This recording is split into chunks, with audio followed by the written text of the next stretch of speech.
following program is presented by the Nerdy Show Podcast Network, geeky programming for all nerds across the multiverse. All Nerdy Show programming is made possible by A Comic Shop, Orlando's #1 comic shop and nerd destination, and with the generous support of listeners like you. To learn how you can support this and other fine geek programming, visit nerdyshow.com.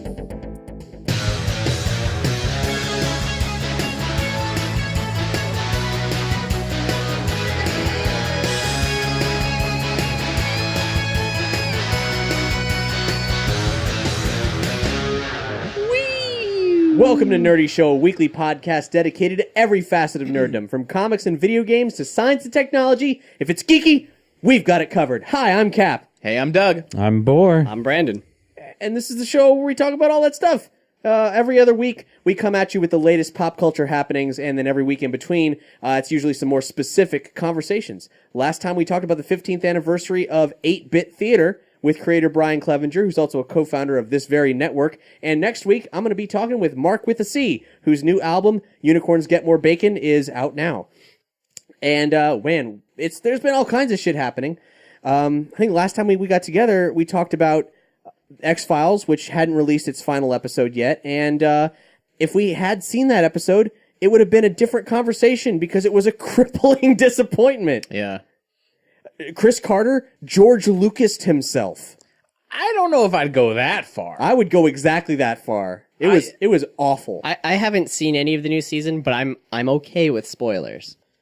So, well, to be honest, the spoilers, spoiling the ending really just says, and then they go and they're about to, like, something big is like about to happen, but you're not really quite sure what, and then it cuts to credits. Okay, so, like, it's not really the end. It's like a cliffhanger left open for a new season. Complete cliffhanger. Is the whole final episode a waste of time? It's pretty much. Well, the final episode is a story that they could have stretched over their 6-episode micro season that they had. The entire story is compressed into a single hour with terrible narrative contrivances, characters who they recently introduced that you don't care about, and then it's a story that's kind of like out of nowhere. Like Chris Carter allegedly, wrote a script for a third X-Files movie and was going to wrap up, his big myth arc, and instead just is diddling fans like, woo, look at all this stuff I got all these plans, except he doesn't. It's like he's making it up as he goes along, which would be fine if he admitted that, but he's been like, I'm a master planner of this huge continuity. I mean, I know there's obviously been things throughout the continuity that they've kind of made up, like, Scully has a baby now. Well, we don't even know how we're going to resolve that, but we'll end the season with that. That happened. Right. But, Well, the first episode, there's like these bookends. Like, everything gets introduced in the first episode of the season. You kind of forget about all of it, and then the last episode is like part 2. It's even called it's like My Struggle Part 2. Yeah. Which is that supposed to be a reference to Mein Kampf? I forget. Chris Carter, there's something called My Struggle. There's something else called My Kampf. You're right. Is that German for My Struggle? Yeah. Okay, I don't know German, guys. I'm sorry. I forget. I read it. I read what his. You read Mein Kampf? No. I read an interview with Chris Carter. It's in German. How would I read that? There's translations. There's translations. I'm sure there's translations. But there's an interview with Chris Carter. He mentioned where it came from. I don't remember what it was, but it wasn't Hitler. But it may as well be because it's a big crock of shit. Granted, Hitler was a very successful dictator, but a piece unlike of shit Hitler, person. this was a crock of shit. Did you just compare Carter to Hitler? Lucas, Hitler, it's all for him. I can fairly compare him to George Lucas because I feel he shit all over his own baby. But I can't compare him to Hitler because Hitler, for all of his failings as a human being, was really good at the awful things he did. Wow. So he's really good at the awful things he did. I hope no one listening is offended to that. Did he not succeed in many terrible things that he set out to do? He succeeded in terrible things, but ultimately he lost. Ultimately, thank God he did. Yeah. Can you be a successfully shitty person? Is that... Yeah, you can, Boar. If that's what you set out to do, if you set out to be a shitty person, you can successfully be a shitty person. But if you're being a shitty person and your goal is to be a nice person, then you're failing. Well, yeah, you're failing at being a good person. Yeah, being an actual person. In other news, Muppets completely turned around. They had a better or worse? Better. Because you were on the fence for a while. I was on the fence for a while. The fence, yeah. Yeah, and after the mid-season break, they got a new creative head of the show, new showrunner, and were they making was Pache sort of like the thing that was personifying that change? Yes. Okay. Yeah, there was they introduced a character called Pache who spelled Pizza. No, please, wait, no, that's pizza, and you're lying to me. No, That's a really Brandon his name. joke. Is that actually a joke in the Yes. show? Yes, it is. Yeah. Yes. Pace, and it's pizza. Is he it- Italian? No. All right, whatever. And he comes in as this like network heel to try to fix the show because the ratings aren't His great. name's Pizza. What the fuck? All right. No, his name's Pache. Get it right. Yeah. And this okay. is a Muppet. This is like a No, it's a No, human. he was Oh, it's just a a human. human. Okay. Formerly, all of the guest stars, the human guest stars, it was the usual thing of like, oh, hey, it's so-and-so. Let me blow you for a while. Oh, we'll blow each other. Yeah, the Muppets. Were we watching the same show? This is an awesome show. All the involvement between the humans and the Muppets was really just masturbatory and weird. On the new show. Not literally, yes. Not, But when you it- say like, oh, like previously when the Muppets had celebrities I don't on. know. I mean, like, Fozzie Bear did date a woman, so right, but that's earlier on the show. When Cap was like, That's oh, illegal. celebrities on the show. Like, that's every episode of Muppet Show. But you're talking about the new Muppet Show. The new Muppet Yeah, Show, yeah, yes. yeah. The theme of tonight's episode is Cap will say something that is a sweeping, generalizing, weird statement that then gets blown up in his face. I think that's what we're going for here. Anyway, the new show got better. They did away with a story arc I actually liked because the only thing that they had going for themselves before was that they broke up Kermit and Miss Piggy and had a new pig named Denise who was working at the office and or who's not at the office. She was working also for the network. And the love triangle thing of Kermit with his new relationship who he really cares about, but then his feelings for Miss Piggy as a friend who's an ex who's also a coworker. It was really well handled. It actually made me cry at times.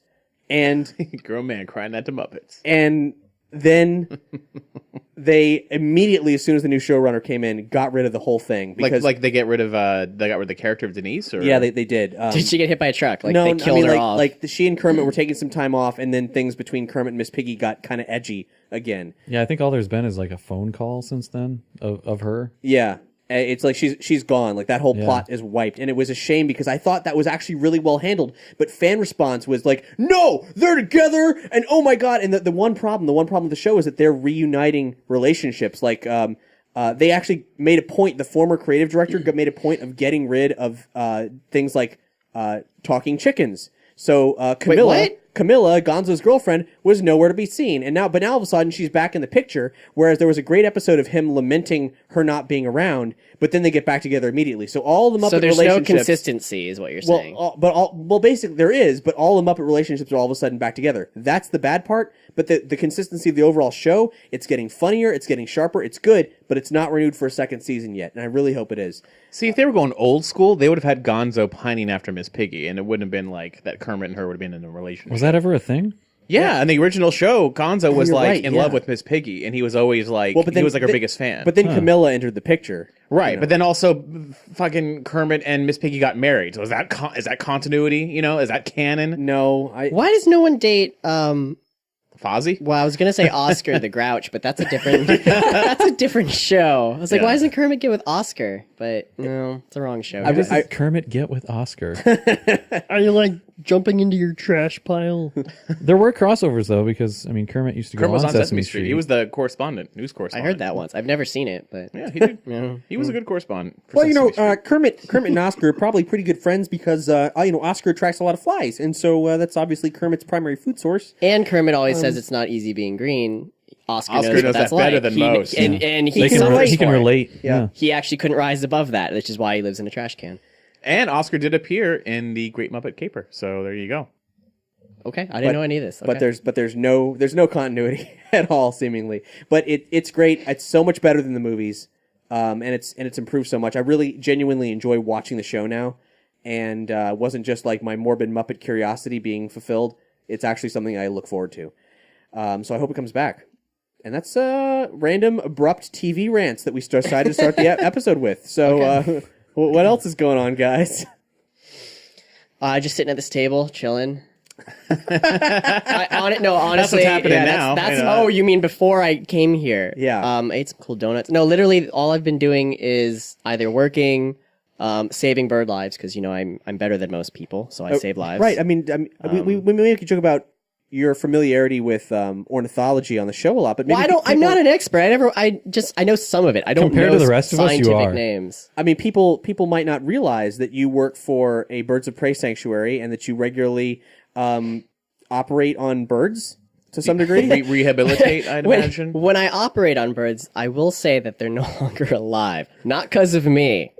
Sometimes a bird will die because You do bird we autopsies? don't know. Well, they're called a necropsy. Autopsy is only when you do it on a human. It's like autobiography. See, he's already just dropping knowledge, man. Dropping science. I didn't know that. I kept saying, they're like, oh, would you like to do this necropsy? And I was like, on a bird. And I was like, we don't know how As it long as died. it's not an autopsy, So get I'm in fine. there and fool around. Wait, and so see what's even in it. alien autopsies, that's not a real thing? It's not I guess that'd be called an necropsy. autopsy. Yeah. Yeah. It's literally if you're doing it on another You species. mean that it's a video was necropsy. fake? Yeah. That video wasn't telling me the truth? It was a human, after all. The base word is It says it in auto. the title. But no, I'll do necropsies on birds sometimes. Whatever, no biggie. So you light some candles and I light some candles. I do a seance. I draw a pentagram. I get 3 girls, lies a feather, stiff as a board, and then we cut open a bird. we have a good time. I'll cut open a bird. I'll be like, oh, did his organs are shot. He's literally do you do this- shot with a pellet. Now, That's when why you he do died. you do this to figure out how a bird died? Sometimes, if we use an X-ray or some sort of MRI or something, and we can't figure out how he died, suddenly you'll be like, well, did he bleed internally until he hemorrhaged? But that is something the like goal of the necropsy. Yeah, to find out specifically why. Okay. So, and on bald eagles, they have to figure it out because there's a federal program to know why every bald eagle. So has you died. find a bullet in a bald eagle, you got to match to the gun. And CSI Miami, that You're shit. like a you're like I a don't do bird that. Sherlock. But when we find a bird that has a bullet in it, we do call the police, and they all come from Polk County. So if anyone from Polk County is listening, eat a dick. Stop shooting birds. Stop shooting birds. You could shoot other people because there's plenty of those. Shoot a fucking cat or dog. There's a million of those. Whoa. Yeah, seriously. I guess the point views is- of Brandon Garrison do not represent the views of the Nerdy Show podcast. Well, Network. of course if you not. shoot a bird, have the decency to eat it. I guess really is I'm what it okay comes with that. If you're gonna eat the bird, yeah, but just don't Hide the shoot it and evidence. leave it. Yeah, Eat it. whatever. Eat that bullet. Other than that, I've been playing some video games. What you been and playing? Some disappointing stuff. Oh, really? Well, I mean, there were 2 games that I've been kind of waiting for. They're kind of just independent games. I mentioned them a few times. Unravel Right. and Firewatch. And basically, I was Firewatch is out. I was Wow. I was Well, it's looking been forward out. to Firewatch. Well, it got but I good didn't- reviews and everything, and I was like, oh man, these games look really great. I can't wait. And I usually like independent games because they're different. They're Right. more experimental. They're willing to take risks, and they're small productions, so they use what they can to be more creative.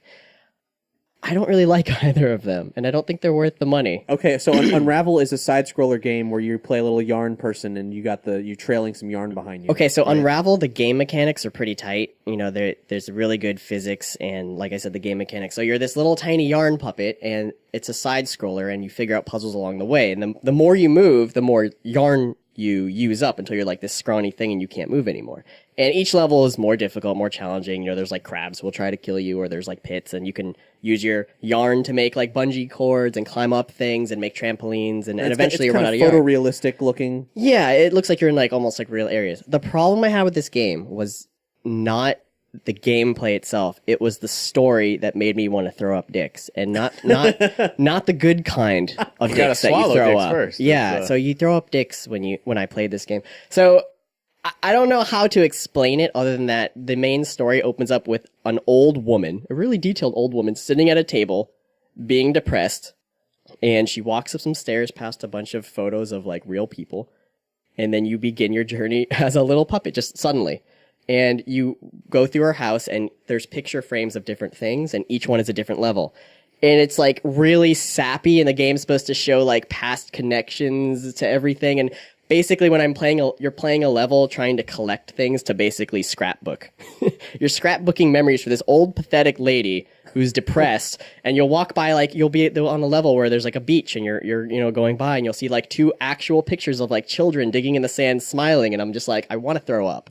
So So it sounds like you're saying that you feel like the mechanic was really good, Solid gameplay, but they yeah. just tried to shoehorn in a sappy story If you like just to that make sort it of an indie thing, game. I can't tell if it's just too saccharine for Brandon. Oh, I know, it's totally or- my opinion. I just when I see or if children maybe it's smiling, actually touching. ugh. Maybe no, I'm sure it's touching for normal people. I'm sure it touches you in ways that watching photos of children are supposed to touch you. But when I play this game, and every time I walk by a certain point, and there's a person smiling, and it's a past memory of children having fun. I'm just like, blah, throw up. So I couldn't get past it, and I haven't played the game since. Well, what about Firewatch? That game looked amazing. That's even worse. Really? It was the I thought it looked super boring. the but- trailer that it showed was this. First off, it is. Okay. It's like an isolationist in the Well, let me wilderness thing. explain a little bit. Firewatch is a game that's $20 for 3 to 5 hours of gameplay, Okay. which right there is a fucking absurd. I'm not paying $20 to play a game with no replay value for 5 hours, unless it's amazing. Secondly, the first 20 to 30 minutes are all text, choose your own adventure things, where you'll choose certain options and you're given the illusion of choice. And there's no real choices in the game. It's all fake. So basically, here, let me have an example. It'll be like, you meet this lady, and you guys eventually get married, and one of the options is like, do you get this really cute puppy, or do you get this really buff attack dog? She likes the puppy, but you like the dog, but if you get the big attack dog, it might stop muggers or something later on. And then I'm like, oh, do the cute puppy, because I'm doing it for my lady. She wants a cute puppy. What the fuck I need a big scary attack dog for?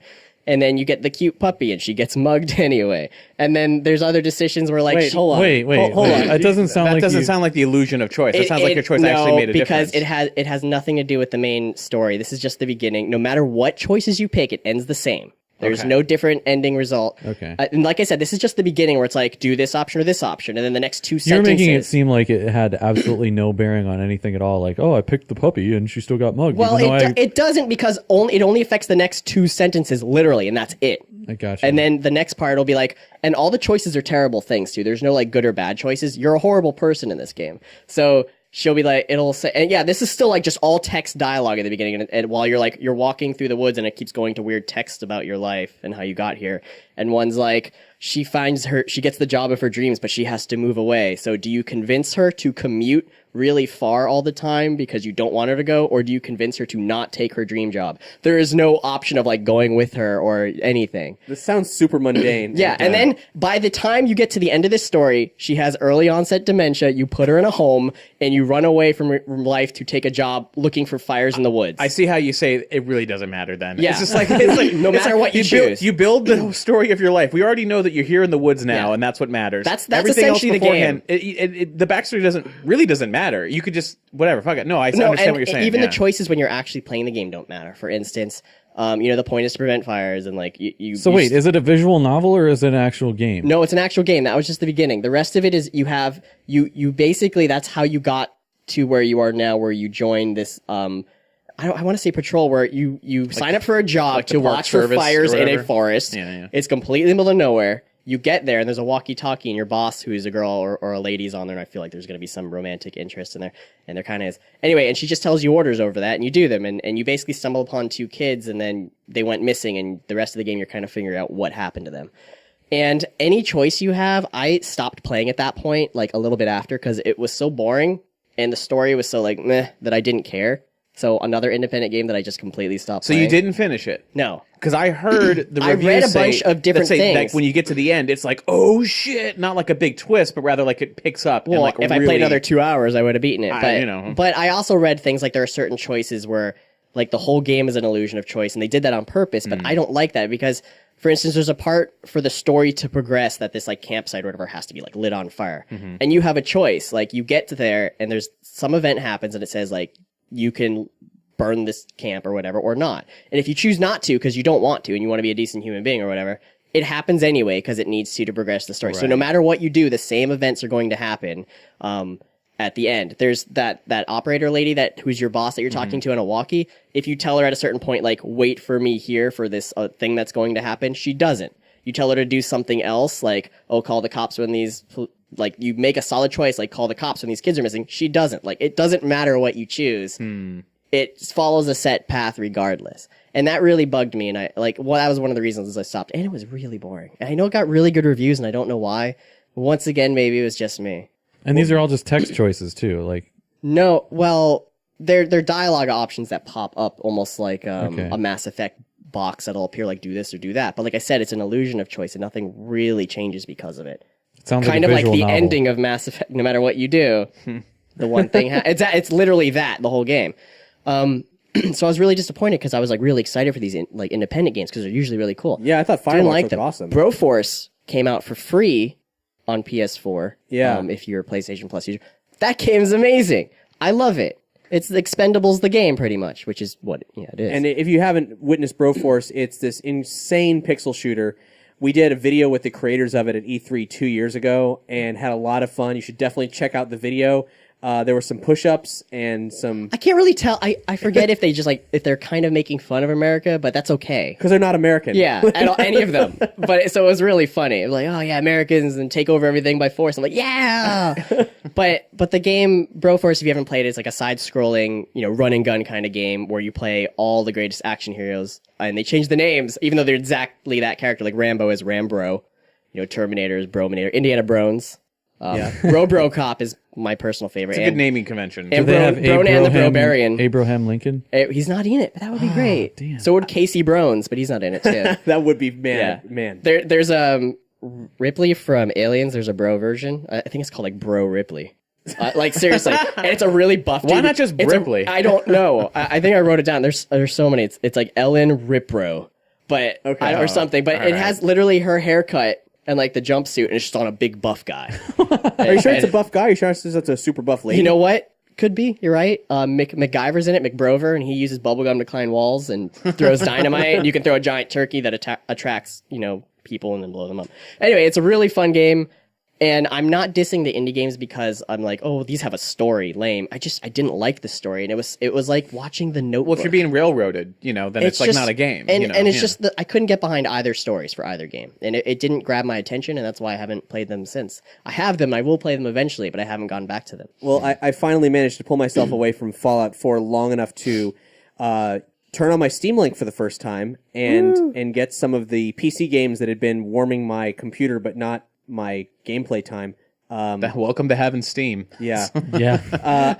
My computer is my workspace, so I can't really game there. I want to game on the couch, so I got the Steam Link, I got the Steam controller, and so far so good. I'm having a great time, and I haven't finished it yet, but I have started Undertale, which I'm was really excited to play because it got incredible reviews. It was the biggest indie game of last year, and I saw that game, and it looks incredible. The guy Toby Fox who made it, I mean, I met him at Camp Fangamer, the Earthbound convention last year. So there's a definite connection between the comedic stylings of Earthbound and the strange nature of Undertale.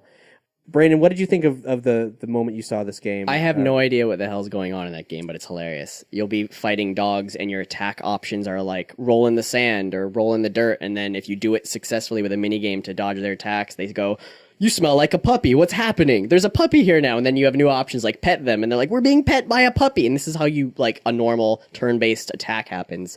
And you can choose to either kill them or spare them. And I have no idea it's the most confusing thing I've ever seen, but it's amazing. The game changes based on who you actually fight and kill because there's so many unique characters and they can all die. Is it true? So you can play the whole game without actually killing anything? Yes. Yeah. It's from what few minutes I saw you play, it's the most constructively counterintuitive game I've ever seen. It has the weirdest puzzles too. That's the only way I could describe that, where it's like, you know what? It wants me to do this. I'm going to do the opposite. And it's like, congratulations. Move on. It's all right. Playing the game. And Bor, you've played it as well, right? Yeah, I've played it a little while, but I wasn't too huge of a fan of it. I think I actually played it for maybe 5 or 6 hours just because everybody was telling me that it was amazing, and I kind of kept waiting for it to happen, and I guess it just doesn't push the right buttons with me.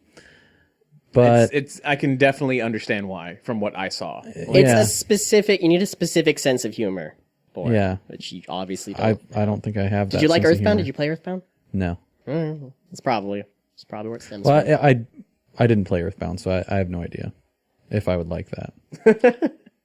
You probably won't like Earthbound. Then, yeah, don't. Probably not. You should play it anyway. But as I was telling Cap, if you do certain things in the game, like reload saves, the game will mess with you in certain ways. Wait, will it? Yeah, apparently there's some characters whose death can happen accidentally or on purpose, and main characters, prominent characters, and if you go back to a previous save to try to be like, oh man, didn't want that to happen, other characters may comment on your acknowledging save loading and stuff. Yeah. Okay. Is it like Mr. Rossetti from Animal Crossing? Kind of, but it doesn't really punish you. It just kind of knows that you've done a thing. It would be great if you loaded a previous save to like save a character and it goes, oh, well, guess what? We killed another one. So thank you. That's your punishment. And maybe that will happen later. I don't know how far you are. It would be a pretty meta game. It's just like, oh, want to go back and save that person. It's like, congrats, you saved this person, but to give a life, we must take a life. And just like it's another person. One person must die. You don't know that regardless. won't happen. It's I have also heard that later in the game it will mess with you even worse, like outside of the game. oh man, I'm not It gonna. turns I'm the not lights gonna. on and off. It calls you. Oh shit! It calls you. Sorry. No, but it might seem like the game was off when it's not. Stuff like that. It's taking pictures of you using your monitor. cool. It's not anything that weird, but I'm not going to spoil anything. Is it a 'cause Kojima game? I have been lightly spoiled on Video later. vision. I'm loving the experience so far. So I cannot wait to see what that means. Yeah, I saw you play for 5 minutes, and I'm already more interested in playing Actually, that. Tony's the one that bought me the game. Really? Because he said I have to play it, and then I feel kind of bad that I don't really like it. But I warned him. I was like, I don't think I'm going to like this. You did tell it to him straight. Did he buy did. it for you? Like as a way, like no, I'm buying this for you because I'm that He's sure. like, yes. He was Wow. like, no, you have to play it. Oh well, you know. It's not always right. Whenever you gamble, my friend, sometimes you lose. Doug, you haven't had a chance to play many video games lately, except when you come over here Yeah. and play Fallout 4. But that's sort of changed for you, hasn't it? Yeah, I moved into Orlando now, and my roommate now has a Xbox One, so I have access to something newer than a PS2. So, I'm playing these like, oh, this is like the future. There's a Kinect, and I'm moving things, and it's been exciting. And I've been playing a bunch of games like just like that I've never even heard of.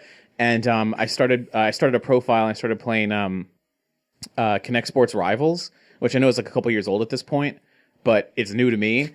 And I'm going through, and Is it like Wii Sports only for Microsoft? it's not a traditional like boring sports game. The Kinect Sports Rivals is like, okay, we're gonna make a cartoon version of you, and it scans your face in the Kinect. You move up, down, left. You know, it scans your face, and then it scans your body, and it makes a cartoony, character of you.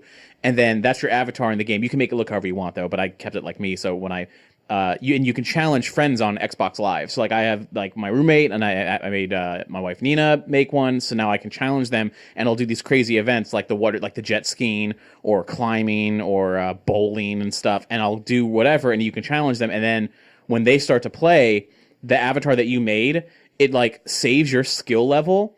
So when they play, whenever they end up playing, they're playing sort of like they're playing with you. Yeah, but you could play live in the same room if you're there. But if you're like on a different system or something, you can do it separately. So could you like get that. a professional bowler and then like have him do it with your avatar really well, and then save that, and when someone plays against you, in theory you could, but you'd only be doing a disservice to yourself because unless you were going to have the professional bowler be there all the time to bowl for you. Let's say you did that. Really good day. Yeah, like let's say you did that. You had a professional bowler bowl really well, and then it beat like all your friends on Xbox Live at bowling. Now you're like, all right, great, thanks. You beat all my friends. I got the points. Now it's time for me to continue playing.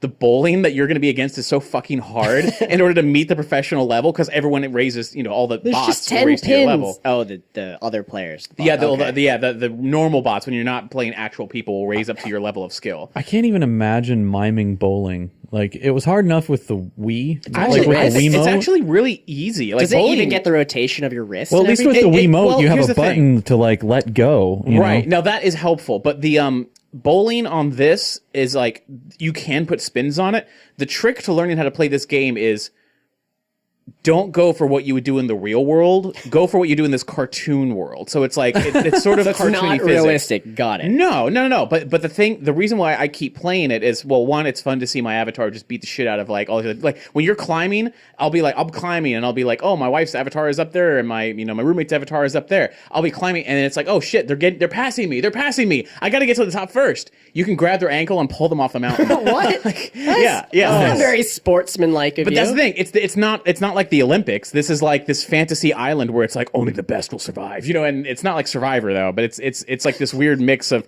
It's very comical and very colorful, very cartoony. And it's fun just but doing all the crazy shit that you can do. Like you're on the jet skis and you do weird flips and stuff to get fans. And the more fans you get, the more money you get. And anyway, but the reason why I keep playing this is aside from beating everyone on there it just makes a new challenge for me to beat them. After I played it for like I'd say maybe like a good like hour and a half to 2 hours after work one day. I was like, man, that was a lot of fun. And I sit down on the couch. I'm like, all right, you know what? I'm going to go grab a soda. I get up and I go, oh no. Like, cause you're literally like jumping like full force. Oh yeah, dude. No, like, cause when you're playing soccer, I was like kicking like full force and I was really sucking at soccer at first. Football. How does soccer even work with a Kinect? Like, you can't go that far away. Like, you can't run around. Well, yeah, you just like... You can't run around like soccer because again, it's not like straight up sports like Olympics or whatever. The idea is like, okay, it's almost like picture yourself in the goalie position on a foosball table, and you have the players that represent your team. Do you have to imagine that there's a bar like you don't have to, you know, you don't have to. Like a backflip but there's characters that are staying still, like sort of holograms, like empty holograms or whatever, and you can plan how you're going to ping pong it, you know, up to the goal. So then you just kick, you make a passing kick with your foot, like how you would it sort of in reality. Yeah, but when the ball lands there, boom, now you're there, and then you're like, okay, where's the next pass? So it's more of like a strategy game, a little bit. Yeah, where's my next shot? And then you have to time time now I have to plan where's my next shot. And then when you finally get to the last empty hologram, which is right in front of the goal, it's like either in a headbutt mode or it's in like a you big grab him and kick. just throw him somewhere. And just kick the I shit wish, out of him. but then you get in the final thing. You have to make a big sweeping kick and you have to arc it like into the into the goal. Can you do a backflip kick, whatever that's called? Well, the Kinect in register reality, maybe. I'm not going to do it. We could film it. Maybe you could film you doing it for the first time. I'm not flipping. No, I because believe in you. After doing lame bowling, I'm just like you just do a bowling move where you crouch onto one knee and boom, you just throw it with your hand, and then afterwards how you spin your hand will be how the ball spins. After doing that for I'll do that for 10 minutes. Now tennis, bong, bong, 10 minutes. All right, now I'm going to do climbing. Oh, I have to jump every now and then. Oh, and I'm jumping full force because the higher you jump, the You're more like a ceiling whatever. fan. Well, the roof is way higher. I'm not doing it in front of a ceiling. What if you fan. live in a small Japanese house and you Then bought do not for play some this reason game. you got a Kinect? Then statistically speaking, you're not going to be owning a Microsoft Xbox One. It's not made for small economical houses. Is what I'm saying. Then maybe only if you're really short you can play it. But either way, it's like after doing that, I was just like exhausted, and for like the next 3 days at work, I'm like just standing up and sitting down. I was like, fuck, and I'm like, wait a minute, I know what happened. It tricked me into exercising, and but even after knowing that, it's still fun to play. So like, I'll be like, all right, I'm home from work for an hour, Even though now I know that, that would be like a big selling point for most people, and you're like, you tricked me, but.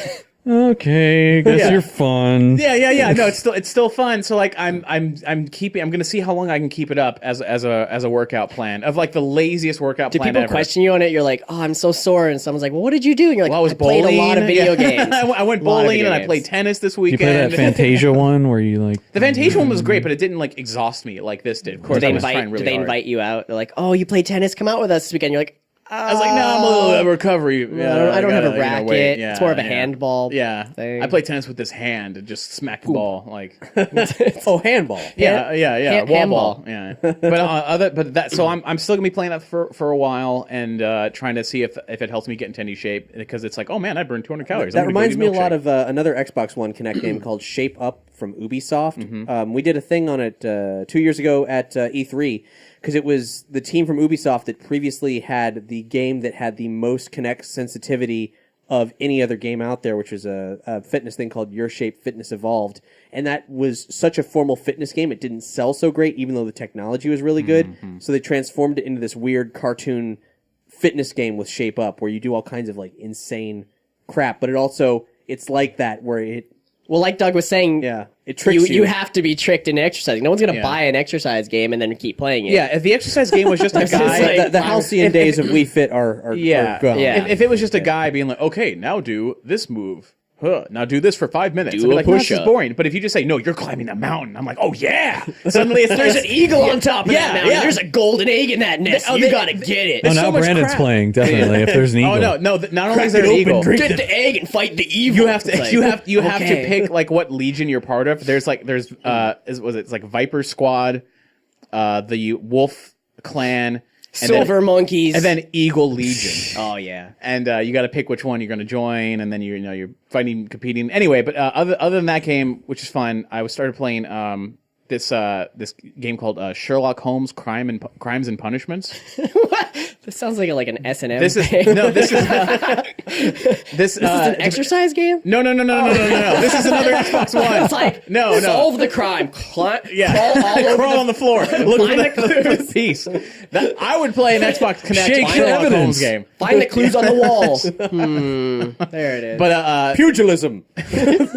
I would play that. this is like a game that you because like Xbox One does these free giveaways every night, like once a month or something like that. They'll give away like free games. Some Doritos. Oh, okay. I'm not know wouldn't what about they give away. Doritos, but like there's free giveaway games, and this was one of them. And I've just started just out of curiosity. I was just like, all right, whatever, it's free or whatever. It's using the Unreal Engine, so it looks decent enough. And I'm playing the game, and I'm like, oh, I kind of see where this it's like a game of like 4 mysteries, and each one is like maybe hour and a half, and you collect clues, you interrogate suspects. It's kind of like LA Noire, but different enough that it doesn't really need to be compared to LA Noire. But like the idea of it's a procedural investigation game. You collect the evidence, you talk to suspects, and I feel like 10 minutes into every mission so far, I'm like, oh, I know who did it. Like, I mean, this is a Sherlock Holmes game, right? Yeah, So yeah. it should be like really difficult and like cleverly made. Well, but here's puzzles. the thing. Like at first, I was a little like, oh, this game ain't that great because I get like where it's going before you even talk to the guy who is the actual killer. I'm like the first thing is like, okay, this guy was murdered in a shack in his backyard. And you go out there and you look at the path, and along the path there's like footprints in the mud. And Sherlock, you look at it and you click to investigate, and Sherlock Holmes like, this is a very large size shoe. So it's like we're looking for someone of like large stature, and like the guy is killed by someone harpooned him completely through the body and pinned him to the wall. And he's like, oh, okay, someone with considerable strength. And they're like, okay, here's the first red herring character that shows up, and it's like a 19-year-old scrawny boy who's like clearly homeless. He's like, please, I didn't do it. And Inspector Lestrade is like, oh, thank you, Mr. Holmes. We solved the case. It's clearly he's here back to the scene of the crime. And I'm like, that's really good. This guy clearly didn't do it. And then you talk to a guy who's like a sailor, who's a harpoonist, who was a whaler, who knew the guy, who wanted revenge. And I'm like, dude, this is clearly the guy. And of course, I would be like, that's clearly not him because that's too convenient. But anyway, like it goes in that direction. But then like I started to respect the game a lot because the more I play it, the more I realize, okay, it's kind of spoon feeding you like clues and stuff. What was the beginning, right? Like difficulty level? Like yeah, like it got like I'm in the middle of the second one now, but I already know where it's going. It's like the second one is like, okay, you're waiting at a train station. And you like it's all foggy because it's at night, and you're like, oh, Holmes, we're waiting for the train. It's gonna be here any minute now. And you see like the light, and you hear the whoo hoo, the whistle. All of a sudden, it's gone. The light goes out, and you don't even hear the. Oh, it was the engine ghost of the train under Manhattan. Yeah, and that's what they're saying. It's like, oh, it's like a ghost train. It's like a train just vanished and disappeared. And Holmes is like, clearly, a train does not just disappear. I'm like, okay, I'm telling you right now, it wasn't a train. It was someone making you think the train was arriving because the real train was probably robbed. It's a guy running with a lantern going, woo! Well, yeah, it was one of those push carts. Like you pump the thing and the cart goes on the always track, a push cart. and it's just there's a lantern on it, and they had like a train whistle that they triggered like separately, and it's like you find out that there was something really valuable on the train, and it was and they stole the entire train. Well, yeah, because the stop before they made everybody get off the train, and people didn't think that was weird, and then between where you were and where the train was last seen, there's a switch track where it goes off into a different direction, and that leads to a quarry, but the quarry was recently filled up last night because of rain, so I'm thinking the train is down there.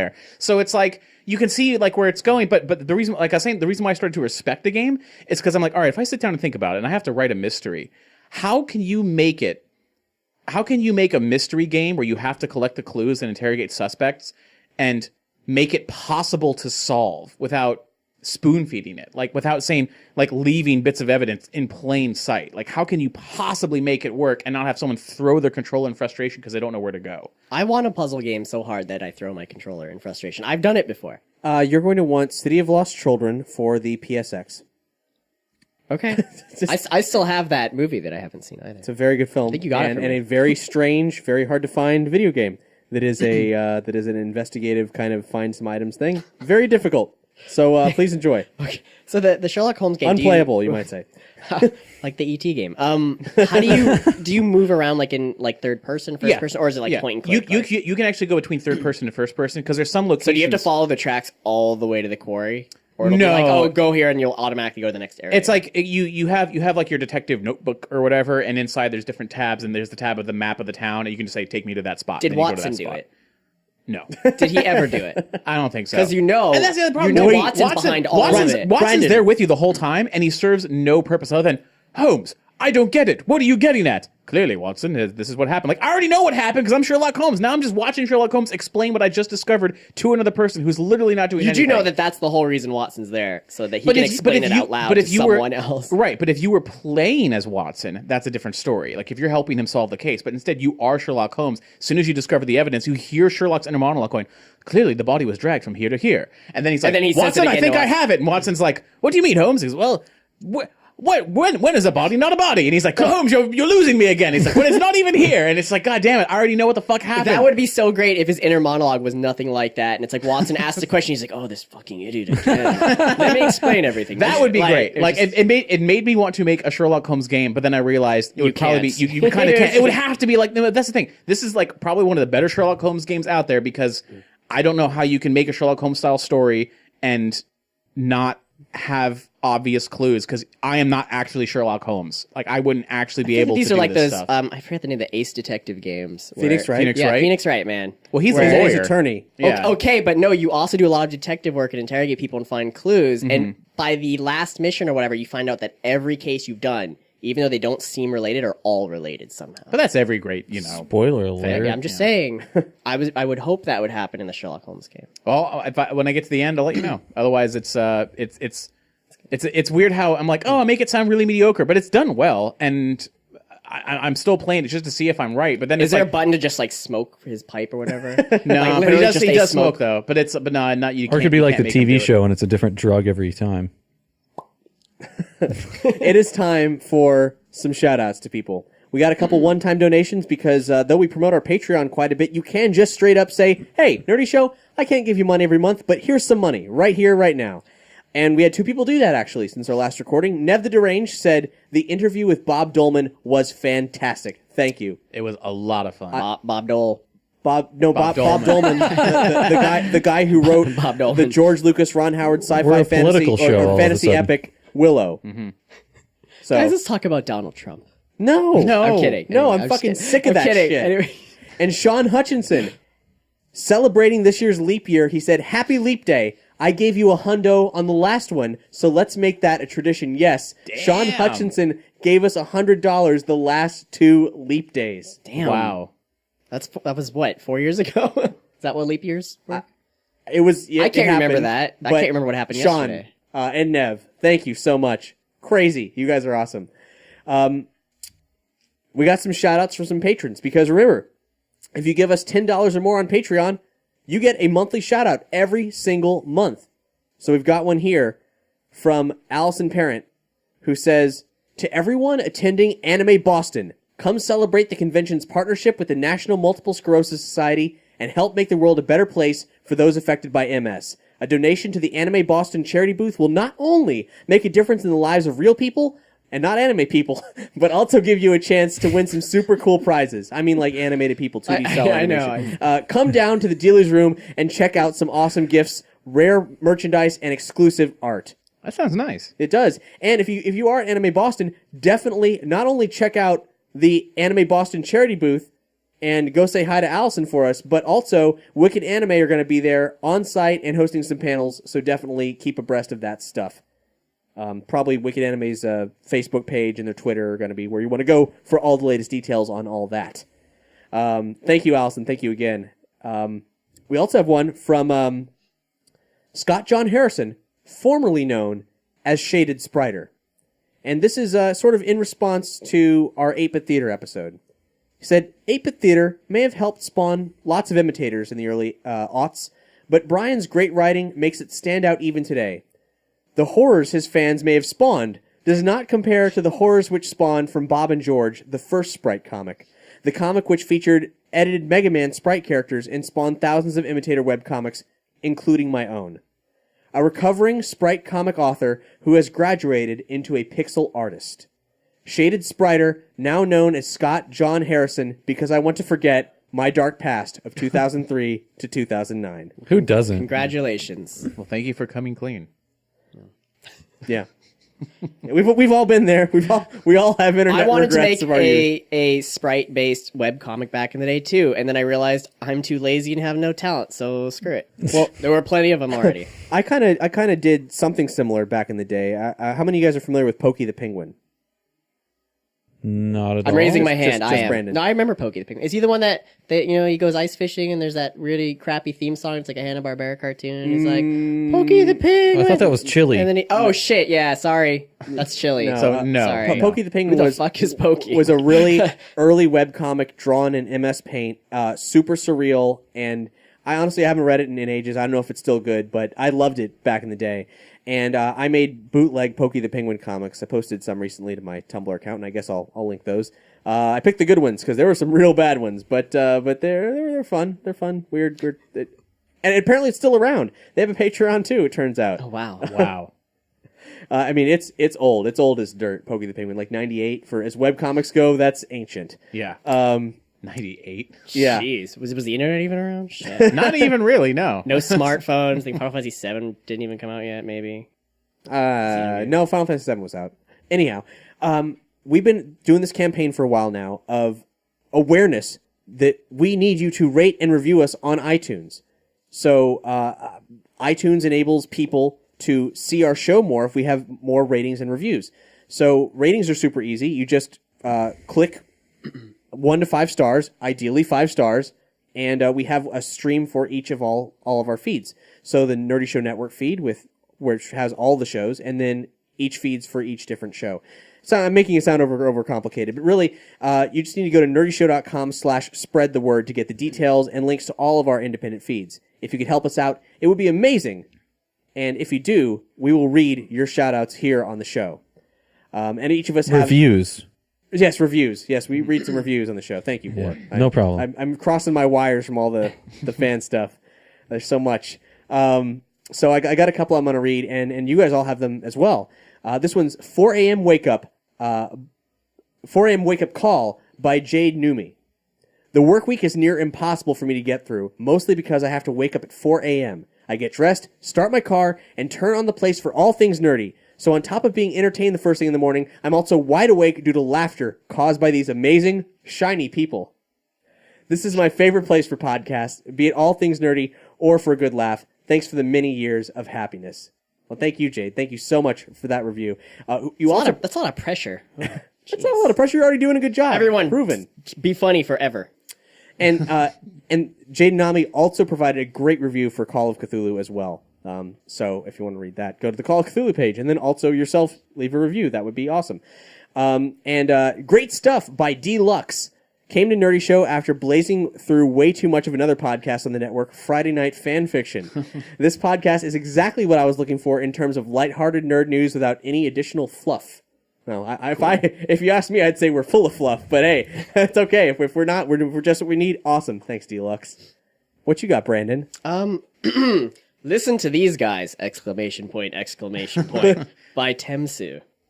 It's very long, so I'm going to read it, and I'm going to try to speed it up a little bit. The Nerdy Show Network is fantastic for weekly nerd discussion and entertainment. You're looking at around 3 shows a week. Could be current events like gaming and comics, maybe some wicked awesome anime, perhaps something gay and geeky, or maybe you just want to drink your liver dry while the crew of readers suffer through terrible fan fiction. I didn't read this beforehand. And if you're really lucky, it'll be an RPG week. Nerdy Show's audio role-playing shows are not to be missed, no matter the topic. I can't express how good the RPG shows are. Sorry, let me start over. I can't express how good the RPG shows are succinctly, other than to say, go listen now if you haven't. But what if I don't like dragons or Doritos? You like Ghostbusters, don't you, kid? How about Pokemon? How about classic tabletop games like Call of Cthulhu and Paranoia XP? You'll not be able to listen to traditional tabletop recordings after quality productions like these. Stop reading my dribble and go turn on Nerdy Show. All of your quality control paid off, apparently. Just saying. Good job. Production value through the roof, everyone. That's what we strive for. If you haven't checked out RPG shows, it's never too late. And most of them are on hiatus right now. Actually, all of them are. But they're coming back soon. They're a lot of work. A lot of time. They are a lot of work. Mostly for everyone else here but me. Ghostbusters ain't on hiatus. We're in production. We are in production. That's true. That's like we've already started. Yes. Yeah. Well, yes. I mean, it's all currently in production. Right.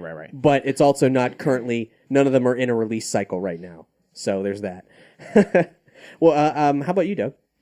I got one here for just the Nerdy Show Network proper. Yeah. This is Something for Everyone by Allison. Allison Parrott, who we just heard from as well. Oh, cool. Yeah. She says, I started listening to a couple of the shows during my long commute to Boston traffic and graduated from casual listener to supporter on their Patreon. There's literally something for everyone of any nerd persuasion, and I urge listeners to give all the shows a try and stick with your favorites, as long as you'll certainly find at least a couple. The topics are engaging, the hosts are interesting, and the overall sound quality of 99% of these episodes is great. Whether listening through headphones, speakers, or a car stereo system, definitely give them a try. Thanks, Allison. Good. Yeah. Now, those were all 5-star reviews. We did get a 3-star review from a longtime fan. Oh no, what did we do wrong? Well, Bor, why don't you enlighten us? It's all my fault. I glanced through this one, but I'll go ahead and read it anyway. But literally my fault. Bor This one's for the nerdy. Let me just read it. We're gonna get to that part. Okay, this is just for the full Nerdy Show network. Great nerd casting, poor communication. 3 stars by Chief of Stuff. Cameron here, been a fan for a long time since the Blackest Night song fight. Former Patreon backer. Pros, great podcast pretty much across the network. My top 3, Nerdy Show, Friday Night Fanfiction, and Epic Podcast. Con, this is pretty much the only bad thing I can say about the whole network. Needs to get better at letting the fans know when shows wouldn't be up in time or are going on a break. Looking at you, Derpy Show. Cap and Bor, you guys really dropped the ball on informing the fans on what was going on with Derpy Show. Yeah. That's right, guys. You really dropped that ball. I feel like we addressed this a lot in the last episode as to what was going on with it, but and maybe I think a lot of the problem is I keep holding out hope that it's just gonna, everybody's gonna click again and it's gonna come back. But yeah, I mean, it may or may not. I don't know. Well, you could make something up to make that person feel really bad. Like, my mom just died, and guys, I just haven't been with Robojoe it. has cancer. Yeah, so I'm, sorry. No. That, and then He really doesn't. So just don't. Well, Cameron, I'm sorry. We never wanted you to get your hopes up, but we've gotten our own hopes up, really, for as far as Derpy Show goes. Yeah. But it's sometimes we do drop off. Like, for example, the hiatus D&D is on right now. We didn't expect Dungeons and Doritos to not be releasing episodes following Call of Cthulhu, but a bunch of weird, crazy life hijinks happened. So here we are. I mean, part of the problem is that I'm here. I mean. And there's really, I want to say, I'm helping out with this. So. I don't know how many people know, but it's really just like what you two guys like actually editing and producing the entire shows. And when there's so many shows, it takes hours and days, and it's you have other jobs to do. I don't know if we've told people, but I'm the one that's actually like doing all the editing and the videos and stuff. Yeah, simultaneously. It's a lot of work. Yeah, I'm not helping with it. I don't think you're helping with it. No. It's a lot of work for 2 people to do all of these shows. So it's ridiculous. All of these shows produced by Nerdy Show in-house, not like Epic Podcast, not exactly. Wicked Anime. Right. But which Derpy Show is also 100% me. So when I shifted over my gaze to help out Nerdy Show, it helped out it hurt Derpy Show a little bit, but it wasn't even really happening because I mean, mostly you were filling the gap because you were just waiting for the stars to align again for Derpy Show. Yeah. Like as I've said before, Derpy Show is kind of a herding cats situation, getting the show to happen, and it just hasn't been happening. So. But one thing we always strive for is that whether or not maybe we make the proper announcements in the proper places, sometimes that happens, sometimes it doesn't, especially when we don't expect a hiatus to happen. Right. But we're always available for communication. If you ever want to get a hold of us, hit us up at info@nerdyshow.com. Say something on the forum or Facebook. We're generally attentive on all of our channels. And if not, you can always hit us on another one. I feel like I've actually answered Where is Derpy Show a few times on the website. So, I know that wasn't releasing a podcast saying like, hey, it's not coming, but I didn't feel like that was worth producing. So, these things happen. Yeah. Anyway, thanks so much, guys, for all the rating and reviewing. It's doing great. It's great work. We've seen all these flood in. It means the world to us, and please keep them coming if you haven't done it yet. It's super, super easy to do. We've got all the information over at nerdyshow.com/spread the word to tell you how to do all that stuff. And we really appreciate it. Can I just say that I'm actually kind of glad in a weird way that somebody's pissed off that my show isn't coming out? It's sort of a huge flattery thing to me. No, it is, because it's like would be a perfect 5, but dude, no Derpy Show, 3 minutes. Right, exactly. It's like, damn. Like on one hand, I'm like, shit, I really... You were worth 2 But at the same stars time, for it. Yeah. You're worth 2 stars. To So I me. feel really shitty and awesome at the same time. I don't. It's just a really constructive weird. Well, I don't know if it's constructive. It's feedback. It's definitely feedback. feedback. And no matter the reviews, even if they're slightly negative. So hey, they're are you constructive. interested in what I've been doing? Yes. No. Oh, okay. You went around the table and we didn't get to me yet. Oh, And I even had a really cool transition, but we what have you went been into up the to? feedback thing. What have I was you going to say, since we're talking about flailing around in video games, I just ordered the HTC Vive the other, Right. I think last week. By the time this comes out, Yeah. And so I've been dropping a lot of bones on VR because I didn't even have a video card that would work with the thing. So I had to upgrade my computer and then buy an $800 headset. So you're going to be, Jesus. as far as I know, you're the member of Nerdy Show who is definitely getting into the VR revolution right as it's starting. Yeah. It's going to be like 3D TVs. It's just going to be gone in a couple of years. I really hope that it's not. No, is this the first step especially with to all the money that I've been dropping on this shit. Is this the first step to drone racing? To what? To drone racing. Which you were also getting into. You can't previous do that episodes. with this kind of VR headset. You have to have a completely separate unit. Well, I mean, you can already But use those a camera things are- mount on glasses. Those headsets are like $400, and they only have one purpose, and that's just to receive video signals, and they're not even 3D. It just takes a single image and just puts it in front of both of your eyes. Oh, weird. Yeah, that's one of the reasons why I didn't follow through with the drone racing thing, was because I knew that this was going to be really expensive. No, you made the right choice. Because it's like you'd think, oh, I don't need depth perception when I'm flying at 100 miles an hour, and it's a scale on this drone through Well, loops and a stuff. lot of the problem is that it would double the amount of bandwidth that they would have to transmit the video, and then it would double the amount of. Yeah, I can see I've that. heard that they complain when other people's signals overlap over theirs. I don't understand. Why don't you just it's all directly just connect- radio signals? It's not digital, so there can be crossover and stuff like that. So You end up if your racing transmitter, someone else's thing, right, like if your transmitter is too high of a power or something, it'll start bleeding over into other people's video channels. But if it's a single video channel, it's easier to handle that way. There's less bleed over. right, something like that. See, I'm confused, Bor. Can't you just directly connect into the drone while you're flying it? Yeah. And then Yeah, you can get totally a do direct that. feed. There's no lag and there's no signals. It would be great if you had a really just long like a really cord. long 50-foot. Well, It sounds like you're 500-foot doing the cord. setup for like fucking Goof Troop skit. Like you jack Goofy's in- like, you "Go jack on, into dude." it. He gets drugged by the drone. Oh, what am I doing, Maxie? Help me! oh, goofy. But anyway, after the Vive gets here, I have a couple of interesting ideas. I hope they're interesting ideas for doing a couple of videos about it, and I'll probably open it up for the network at some point. Like maybe I'll bring it over here and we can set up a you do the thing nausea? to let people play around with it. Can or you do the something. I don't nausea know. challenge? I'm Like, not going to stay in do it it. for I'm 48 not going to days. stay in it for 48 Don't pee or hours. poop. We'll give you some magic pills that keep your poop inside. I mean, do you want to come over and be the poop attendant? well, I'm gonna feed you pills. You won't be pooping, Oh, okay. and then you can sleep in a but fake as we cave. discussed before, that's cheating.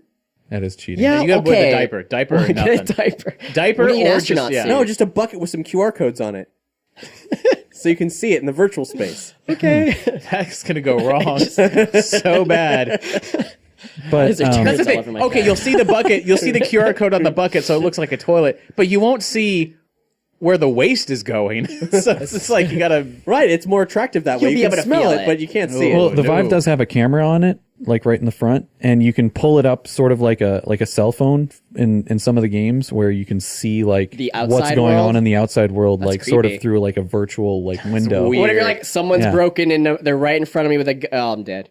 You're like Yeah. watching someone break in your house. You're standing in the living room and you're watching someone break in your house. Well, you're that's not moving. If you hear something that sounds like somebody breaking into your house, or if you smell something like your house is on fire, you can just take the goggles off no, your head. if You're I'm probably if not I'm- going to hear. If I'm fully immersed in VR, I would like stand still and be like, they can't. I'm in this alternate world. They can't can't see me. see But I'm me. watching them through this tiny window. Also, if you take the Vive off, don't you like go into VR shock? I mean, that's a real syndrome. Like you go, you start having seizures. No, we can't immediately. disconnect him. He has to find the exit in the game.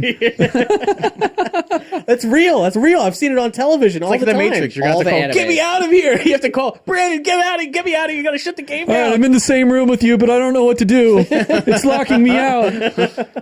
Try rerouting the encryptions. What does that mean? Well, do you got any great. teasers for the kind of those? You said you had a couple video ideas. Any teasers of that? Or is that all going to be cryptic and vague? Yeah, well, I don't think any of them are going to star me because I don't react to things in a very animated way, but I know a few females who do, and Robo Joe is actually very easy to freak out. So there's some horror games that I feel like I want Spider to stick Simulator him into. 2016. You know about his arachnophobia. He actually does have arachnophobia. I assume most people don't like spiders. That's why I just threw that out Made there. by spiders. No, for but his is spiders, of particularly spiders. bad. Like, Dude, no. I think we need to actually make Spider Simulator 2016 and make it like Oculus Rift. Dude, people would buy that. You tell me you Wait, wouldn't. would you be the spider like simulating? No! Or You're just in a room and spiders come out. I just want to point out In a room with a spider, that's the game. Both options, being a spider or being covered in Oh, spiders, no. both are horrible. I Yeah. imagine. No, Like, it'd be you're- great. why is no. being a What was that spider game? worse? No, there or was- like even anywhere near as bad. Do you want to be? Can you imagine the I fucking can. like micro horrors of The of, only like, thing I being can't eaten wrap my alive mind after- around is after how- forcibly being raped by a female spider. No, there was a game. How would there was your a- mind like wrap its head, like your own head around having 8 eyes? That's the only thing that's really weird to me It's about a madness spiders. inducer. 360 You wouldn't degree come out vision. of that. Yeah. It's fine. But there was a Japanese game probably 15 years Are ago you going to now. talk about the mosquito one? Yes, the mosquito one. I saw yeah, that, yeah, yeah. What's the mosquito one, guys? You land on people and try to bite You them. are a mosquito, Yeah, you have to and the get goal blood. is you have to land on people without noticing them and getting the blood out of That them. wasn't a is this a VR game, virtual was it? game? No. This is like 20 years ago. Well, This is there like was VR 20 years ago, But it could Yeah, be but a no, VR this game. Yeah, top of the line. it would look like this you is know, like the PlayStation, FX PlayStation chip. 2. Blockbuster Golf and Games. I remember that VR game. Yeah, it was. we both played wonderful. it. But Spider Simulator, you can either be the spider or the human. That's and their if- tagline. Be Yeah. the spider or Dude, the human. multiplayer. One person is the human looking for the spider in a room, Okay. What about this? and the other people can play as spiders in the room and not getting caught. What if This is great. It's This is literally- gold. You're literally in a log cabin with a couch, and it says "Walk over to the couch and sit," and you do, and it says "Simulation begins." Your spiders start pouring out. Yes! No, yeah, that's and what I'm they talking could about. they could all be there could be like 20,000 spiders, and they're all real people. Just That's what I'm connected saying. to Yeah, everyone. that'd be great. It'll be like Mag. Yeah. In the spiders. tutorial, you're a daddy longlegs, and you slowly unlock new different kinds of spiders. Upgrade your spiders Yeah. to like Longer legs. now you're a banana spider. You've Oh, unlocked God. Huntsman, Orb weaver. You've Oh, unlocked fuck. the wolf spider. brown recluse. Yeah. All right. I ran into a huntsman I'm gonna spider give him once. flesh-eating. What? They're so big, huntsman spiders. Oh, yeah, They I had have one in my lungs. house When one you- time. When It was you amazing. squish them, they go. Oh, don't tell me. That I'm sounds not horrifying. joking. They breathe. They have like I massive thought that, lungs. No, that was that just just- because I they got were so shivers huge just and now. filled with goo. They're filled with air. They have huge lungs. No! You squish them, they go. Awful. I actually had to call Danica. You were lying. And come to my place. This was years ago, and kill it because I was in the garage and it was huge. It was like half the size of a bucket. And I'm standing there, and I have my phone. No, now you are lying. It's nighttime, and I just have this. Why would he admit to this if it was like No, not it's, true? It's nighttime. There's This a is dim actually light true. in my basement because that's where the He just makes the up washer the and dryer story were. that's No. totally emasculating. And I get my phone. I'm like, I call. It's like 10:30 at night. I'm like, Danica, and she's like, what? I was like, there's a spider here. And she starts laughing, and I'm like, this is not a. This is a fucking nightmare. joke. And she had to come over and like kill it or something. How did she kill it? Bring a lighter she- and your Aquanet. There was like a 2x4 in the garage, and she just started going to town, and I just ran the fuck out. As soon as she arrived, I ran the fuck out the door. She Why was my did you not go replacement. get a camera to film Danica with a 2x4 hitting a spider? That would have been amazing. That was not the time Because for he me didn't want to to get hear a the camera. last gasp of the huntsman. All right. Yeah. If a situation like that ever happens again, just call me also. Well, it did. It did when we lived together with Mike. I'll come in over my- and film it. yeah. There was a huge spider in night. my room once, and Mike and everyone came upstairs in my room, and it was huge, and I freaked out and ran away, and then my bed was turned over, and like a desk was knocked over, and everyone was trying to kill the spider. It was fucked up. Tell me, Brandon, No. when you are alone at night, do you still hear the gasping of the huntsman? Sometimes I don't go to the bathroom because I feel like an orb of like pulsing spider eggs I want to will make. fall out. I'm gonna get a photo of you and Photoshop the Silence of the Lambs poster and put the spider on your mouth. It's the gasping of the huntsman. Nope. Yes, that's this episode's title. That's the. And I'll make that graphic. Yeah, that's the graphic for this episode. Well, speaking of anything else, Brendan, you got a box there behind you right now. I have a box. Oh, Yeah. So we have you might remember a few episodes back we did a promotion with Comic Bento, which is a mail order service that sends you graphic novels in the mail every single it's a month mail order bride service. in a box, a bride in a Order box. mail. It could be your waifu. Could be. And they have different themes every single could. month. And based on the different themes, send you stuff. Now, it was paid advertisement. We were very clear about that, and we want more paid advertisements because that allows Nerdy Show to make more money. And you might have noticed that hasn't happened. We do still have an active discount code for them, which is nerdy. So that's $5 off all new subscriptions. But something different has happened. Something different has happened. They sent us 5 boxes of comic bento, and we don't know what they are. And we're going to open one here on the show. Brandon has a very big knife. I do. Somewhere. He's sitting on it. I'm not even kidding. I'm not even kidding. You've been sitting on that Can you this actually entire show. see? This entire time. Feel it. No, just touch it, touch it. no. Please Touch touch the it. warm blade, No, Doug. touch it. Touch it. No. Feel how warm it is. No, you see, that's It's the like thing. a slice of pizza. You wanna That's feel how it? warm I it do. is. I do. Oh, wow. yeah, I'm Because just dude, sitting you on it. guys, he wasn't just sitting on it. You're right. You're right, Doug. You're right. I've been farting on it. Don't do that motion with the knife in my direction. I don't know if you can get this on camera. This but- You'd have to lift it up This is a little good bit higher. good opportunity for you to get the tune box? into the video component of our show because Brandon's Yeah, there going to be you go. Just unboxing scoot this. He's got a back that way. cleaver. If you're listening to the audio, we're going to be talking about it. Now we're opening this one box to see Do I what it is. cut towards or away? You should cut away from you. We have oh god. We have 4 additional comic bento boxes, and we are doing a giveaway based on iTunes reviews. If you've reviewed us any time in 2016 or will review us now, if we like your review, we will send you a comic bento box. And we'll get into the details of that later because Brandon has the box Yeah. open. Now this is an example of what you might be getting. Yeah, This is like- we believe all these are the same, but we Should I- don't know. Should I hand these to you so you can like display them and show them? Maybe because Yeah. I might know. Well, what, you'll know what they are. I This is have no heavy. idea what Like these are. this is like got some heft to it. They're very heavy. Yeah. Now they. Do you want the cleaver? The warm. It's a warm +1 to fire I've cleaver. I've Why got don't you just keep that warm? sharp, fancy fingernails. All right, so let's see. Comic bento. You've They been have, slapped by a cleaver. they have a theme like every time, like I mentioned. And this month's Cloak and Dagger box examines spies and espionage inside real life events and countries, as well as those that work under the cover of darkness for themselves, not a government. After all, a spy's sense of loyalty is paramount because no one is treated with more scorn and considered more dangerous than a spy who's turned. And that's just one of like quite a extensive bit of information here. Let's see what we got. We have You got a a hardback book called The Coldest City by Sam Hart, which I've never heard of, but it looks like a pretty sweet black and white indie sort of book here. It's written by Anthony Johnson and illustrated by Sam Hart. Okay, that's what we got. As communism collapses and the Berlin Wall crumbles, an undercover MI6 spy is killed while carrying priceless information, a list containing the name of every spy in Berlin, but no list is found on his body. That sounds awesome. I'm going to pass this around. I feel like sounds that's like right the up my plot alley. for Mission Impossible. Then we have a little bit of fictional spying. We have Unity, one of the Valiant event books. Or this is actually, Unity is Valiant's Avengers. And Valiant is a really cool comics company. They used to exist a long time ago, and they've been reborn the past several years. They're actually exploring some film stuff soon. I'm really excited to see what happens with that. So that's awesome. This is written by Matt Kent, who is one of the modern day all-stars. Next, we got a book I've never heard of called Hit List, which looks like a traditional kind of spy thriller derivative James Bond kind of piece. This is put out by Zenescope, which probably means there's going to be some boobs in it. That's kind of their thing. Really? Zenescope is known for cheesecake comics, though I gotta say, flipping through this actually looks like a genuine action movie kind of film, not all exploitive. Though I did see a pole dancing scene, though there was no nudity. Yeah, so there's that. And then finally, and this is pretty cool, a volume of The Shadow. In fact, volume 1 of Dynamite's Oh, cool. The Shadow. And this isn't just any run on The Shadow. This is Shadow written by Garth Punisher Preacher Ennis. Oh, really? Yeah. Damn. You can't. So this is new. It's not the old original Shadow. Yeah, this is recent. This came out several years ago, but it's. I haven't actually read it, and I bet it's awesome because Garth Ennis has never written a bad book in his life. I'm pretty sure. I'm just saying that movie was great.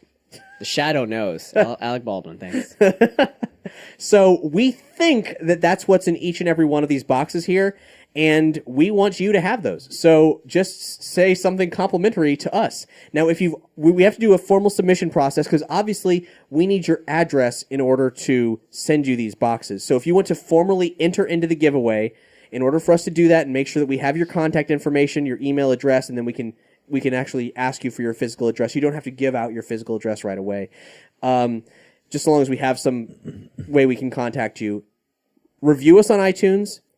let us know what feed you reviewed, and we will check it out, enter it in the running, and then in about a month and a half time, we will send out. Let's just do a month. We'll do a month's time. So you gotta act now. Be fast. Strike like lightning, and we'll send 4 lucky people a comic bento box. And then maybe you'll get your own subscription and use the code NERDY to get $5 off. God, I wish I read. I might get one. Well, you can sample these here. I might.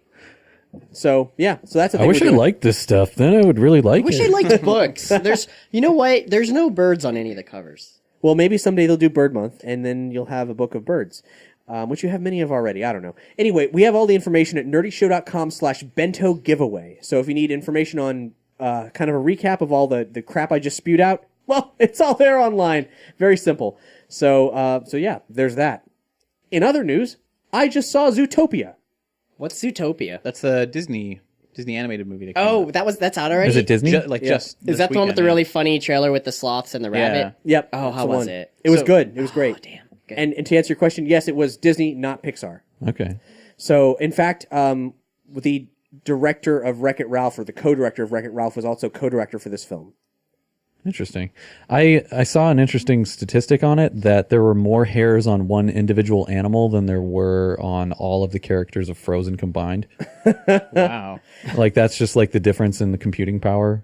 Dude, this movie was great, but visually, it has to be the most complex CGI film ever made. It didn't visually. look that complicated when I saw the trailer, but I mean... What maybe about I it don't was like remember really it. complex? The level of detail in every scene is baffling. I'm talking about locations, down to minute details on the ground and so on, to they fill, it's a living city. They fill every scene with not just bland things in the background, but I'm talking about unique character designs all over the place. This felt like a living, breathing place filled with people. It was a metropolis. Should I see this movie? I would highly recommend it. It was a lot of fun. Are there birds in the movie? No, there aren't, actually. None? There's only mammals. What? Which Who delivers the mail? but they That's a great question. Or the Fox babies. delivers... Yeah. Or the babies. Yeah. well, I saw what looked like a trailer for, it was a trailer, but for what looked like a terrible fucking movie called Storks. What? It's just a movie. Is it a Pixar? Speaking of delivering Disney? babies, What? that was actually way too convenient of a transition. Yeah, it looks awful, and it's like, I forget. Is it Disney or Pixar? No, it's neither, man. It's DreamWorks It's or- it's one of the fucking third party things. the Fox- they're either great or they're awful. Wait, I think I saw this show. It's literally about storks delivering babies. Yes. Never seeing it. Goodbye. It looks I don't care. terrible. Pixar already did that short film, Partly Cloudy.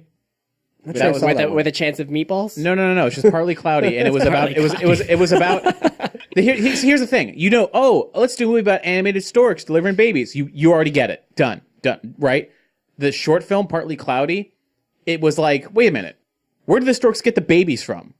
That's what that was about. What? Is there a volcano filled with babies bubbling up and they just dive in and pull them out? Not quite. What it is in the short film is that the storks go up to the clouds, and the clouds, from below it's just a cloud, but on top it's like the cloud is alive, from a torso up, like the genie from Aladdin, and the storks come up there.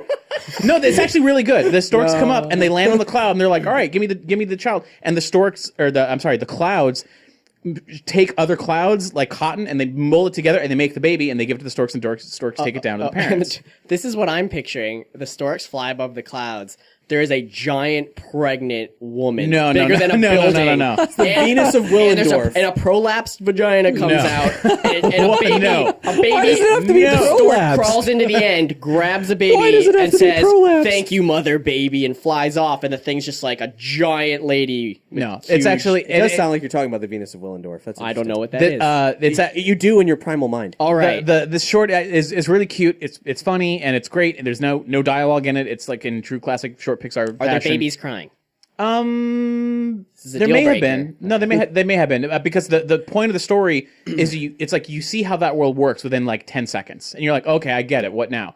But the story, which is it's really short, is about the little storm cloud that's down below the others, and he's not like the others. The others are bright, happy clouds. He's kind of like the storm cloud, so he's out of place, and everything he tries to make just ends up getting fucked up. So it's So it's like everyone's making happy babies and puppies, and then his stork, which looks kind of ratty. No, his stork, which flies up, which is like, I guess, paired to him, is like supposed to be with this guy. The stork is all like ratty, and it's like, clearly it has a huge struggle, is always trying his best.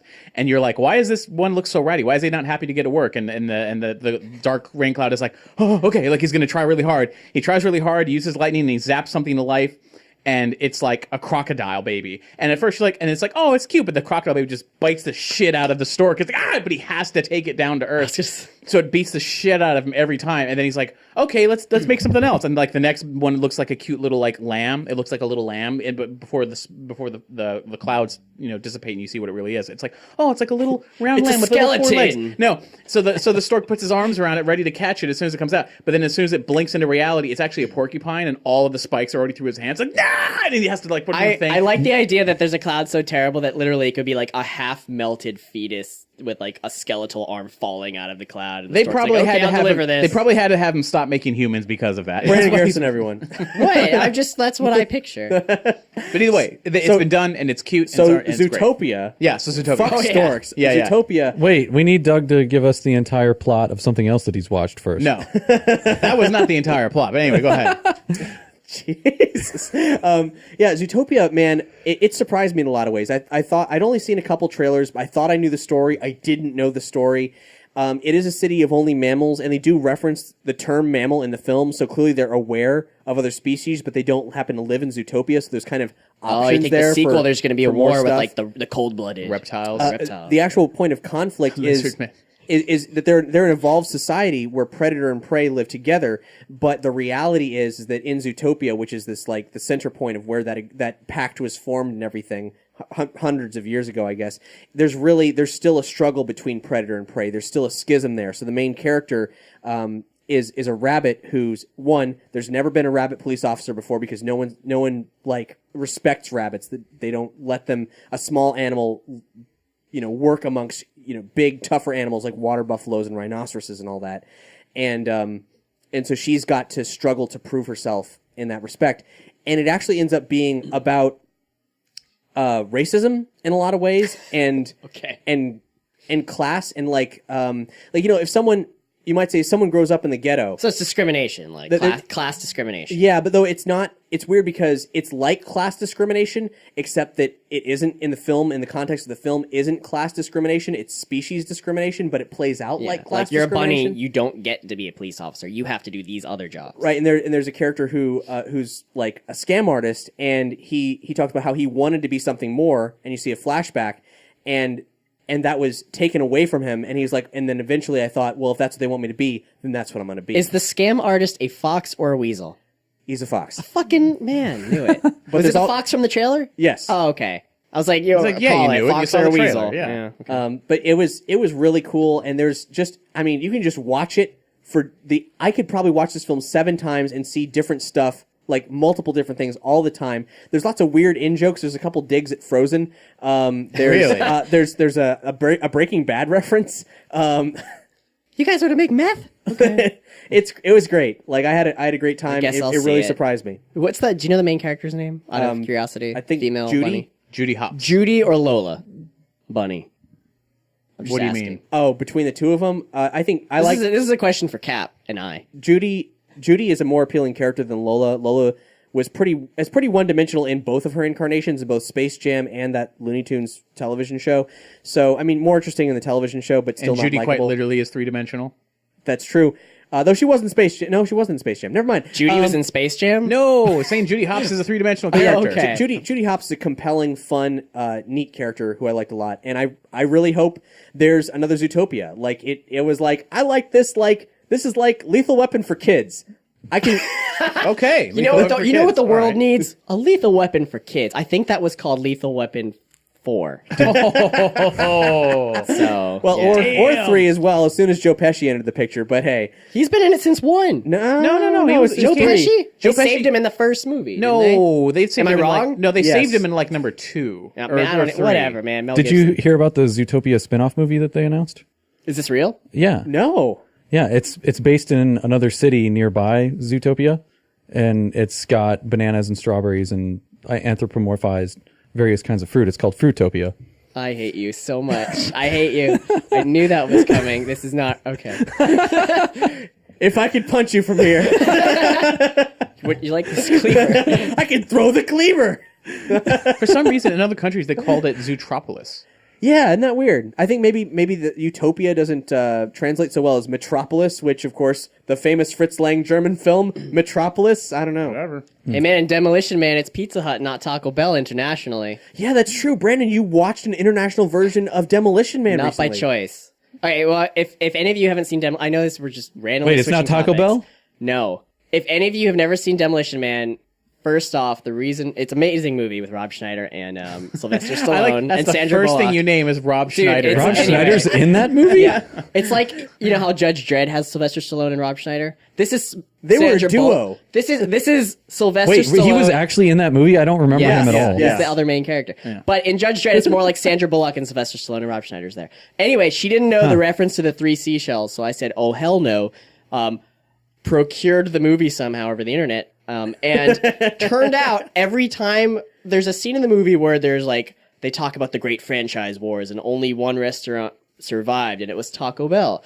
And I was watching it, and they're like, "Oh man, I can't wait to go to Pizza Hut." And I was like, "What the fuck just happened? Did he just say Pizza Hut?" And I was like, and I paused the movie. And I supposed to be went- Taco Bell. I went online, and when they filmed Demolition Man, which was like early 90s or something, Yes, early 90s. they yeah. made at the same time an alternate version with Pizza Hut. They didn't do this later. So that when it was filmed or showed internationally around the world, people would understand what Pizza Hut was. Why not just make it Pizza Hut? Nobody then for the knew what American Taco version? Bell. I guess Taco Bell was probably more, paid them. more popular here. But they're both owned by the same parent company. They're the same parent company, but I think they already filmed it, and then later they're like, "Oh shit!" Well, internationally, no one knows who Taco Bell is, so they refilmed some of the scenes. They redubbed it, and then they just like superimposed really crappy floating Pizza Hut signs over That some of doesn't the sound Taco like they Bell filmed signs. it. Yeah, but that wasn't. I mean, like they looped it. They added They the added over, dialogue. you know what I in mean? later. They didn't reshoot the scene. They put more audio and Damn. yeah. Anyway, that was a weird rant I went on, and I just wanted to say 3 seashells. She now knows the reference. So Cool. Yeah. Well done. Well done. And that's all the time we got, guys. What? But there's so much more I can talk know, about. I know. There's so much more I want to talk about too, but I guess we'll tune in next time. 2 weeks from now, when we do our usual recap of all kinds of pop culture stuff. Okay. Well, yeah. Hey, I got one last thing to say. And Is that it another Fruitopia joke? Oh, is it? Made from the best stuff on earth. Wait, is that Snapple? Sorry. They I think actually, that's Snapple. Fruitopia, you may have noticed or not noticed, Doesn't exist Doesn't anymore. exist anymore. There's a machine somewhere that still functions. I'm just saying there is one. Anyway. I believe it. I believe it. You never know. Internationally, all kinds of things happen, as proven with Demolition Man. Well, it's not called Fruitopia internationally. But hey, guys, remember, rate and review us on iTunes. That would be amazing. If you shop on Amazon, go to nerdyshow.com/Amazon. You can shop on Amazon and help support the show, which would be totally cool. And if you go to nerdyshow.com/spread the word, we've got all kinds of details, and nerdyshow.com/support on how to do how to rate and review on iTunes and how to support the show if you are so inclined. If you got some money to spare and like what we do. Thank you so much for listening. Bye. I'm Cap. Bye, I'm Doug. I'm Boar. Bye, I'm Brandon. Hey guys, thank you so much for watching. If you like what you saw, well, hey, there's a like button down there and you should totally click it. That would be amazing. If you want to watch more episodes, then subscribe to us. It'll just, shoot you all of our future outpourings, our offerings to you, fine people of the internet. And, so subscribe, like, and what else do we need, guys? So we need to go to nerdyshow.com, subscribe to podcasts. You listen to podcasts? You're just watching videos. What are you doing? I mean, you out there, what are you doing? Well, you're here, so I'm going to assume it's videos for you. But if you like podcasts, go to nerdyshow.com. That's all I got to say. Do it. Thanks for watching this far. Nothing else needs to be said. Oh, is this a video? Wait, am I on this? Oh, shit. Should I have been doing something? Okay.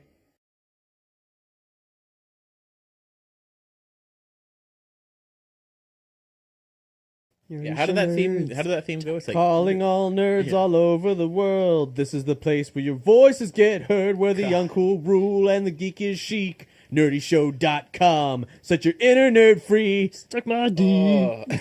suck my D. I like that. Speaking of Ghost Train. Do you think that'll work? Or should we have a different intro there, Boar? Can you work with that? You want to work with that? You're making a weird, squinty yeah. face. I don't know.